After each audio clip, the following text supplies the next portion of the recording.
మాజీ ముఖ్యమంత్రి వైఎస్ఆర్ కాంగ్రెస్ పార్టీ అధినేత వైఎస్ జగన్మోహన్ రెడ్డిని కలిసిన మాజీ మంత్రి అనిల్ కుమార్ యాదవ్ అనంతరం మీడియాతో మాట్లాడుతూ మాజీ మంత్రి అనిల్ కుమార్ యాదవ్ ప్రజల తీర్పును గౌరవిస్తాం. నాకు ఓటు వేసిన 6 లక్షల ప్రజలకి ధన్యవాదాలు.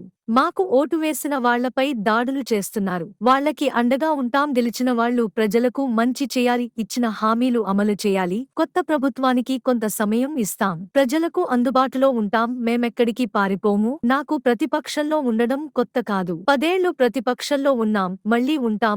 లోపాలు సరిదిద్దుకుని ముందుకు వెళ్తాం. మంత్రుల నోటి దురుసు వల్ల ఓడిపోయారు అంటున్నారు. అదే నిజం అయితే సరిదిద్దుకుంటాం. ఓడిపోతే కృంగిపోయి మూలన కూర్చునే పరిస్థితి ఉండదు. జగన్ వెంటే ఉంటాం. ఆయనతోనే నడుస్తాం. మా కార్యకర్తలు, నాయకులపై దాడులు మంచి పద్ధతి కాదు. ప్రజలు అన్ని చూస్తున్నారు. నేను రాజకీయాల నుండి తప్పుకుంటా అని ఛాలెంజ్ చేశాను. నిజమే. నా సవాల్ను అవతలవాళ్లు ఆనాడు స్వీకరించలేదు. ఆనాడు స్వీకరించినట్లు చెప్పి ఉంటే బాగుండేది. ఈరోజు ట్రోల్ చేయడం వల్ల ఉపయోగం లేదు.